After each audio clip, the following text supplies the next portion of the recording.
Military vehicles scour the streets for those still trapped. Some have managed to scramble to safety. Others, like Ludmilla and her family, grabbed what they could and left.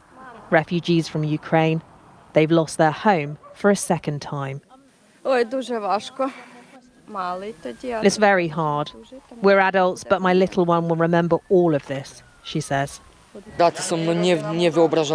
The losses are unimaginable for the city. All the bridges are broken, asphalt is coming off. The town doesn't have the funds to repair it. The city looks like an apocalypse. I would call it a ghost town. The water was incredible. It was Armageddon. I don't know if you could call it water when the whole trees were flowing. Whole roots, different things, tyres, water heaters. One car has floated in here as well. It was literally taking everything. We don't have a single bridge in Ledek. All the bridges disappeared. We are practically cut off from the world. With little warning, even after the rain has stopped. For these people in Poland, the only way out now is by boat. 80% of the homes here in Levin have been flooded, inundated by water bursting out of raging rivers.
In Poland, a disaster has been declared, but Storm Boris has left large parts of Europe submerged, wreaking havoc on the Czech Republic, Slovakia, Hungary, Romania and Austria.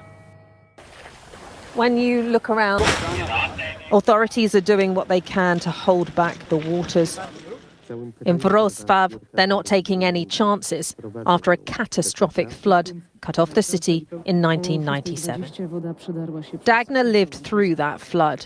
She remembers these scenes: the people stranded, left homeless, the life lost. And they aren't the only ones waiting for the floods. River levels are also predicted to continue rising in Hungary and Germany in the coming days. Particularly the border region there between Poland and the Czech Republic. We've seen towns and villages swamped, these picturesque Eastern European places, just surrounded by muddy water, roads ripped apart, rail lines underwater too, and mass evacuations. The latest one in the last few hours in the town of Nysa in Poland, in the southwest there, not far from the border with the Czech Republic. 44,000 people have been told to move to higher ground because they're worried that there's an embankment that's going to burst there and water from a lake is going to see that entire town underwater. And we've seen pictures of the hospital being evacuated there. Another town nearby in the Czech Republic, 70% of that town is submerged by water of up to a metre high. Poland's government has declared this a state of natural disaster, and there is the next risky area. They're asking people to move to higher ground. Locals and the military have started a big sandbagging effort there as well. And there are warnings for 500 kilometres of the Danube River for areas along that stretch. Also in Austria, there is considerable flooding there. Election campaigning ahead of their federal election later this month has been suspended. And they are saying that the next that has been the wettest autumn on record. In 4 days, they've had the wettest autumn on record since 1950. So Storm Boris moving through these parts of Eastern Europe and is due to hit Italy next.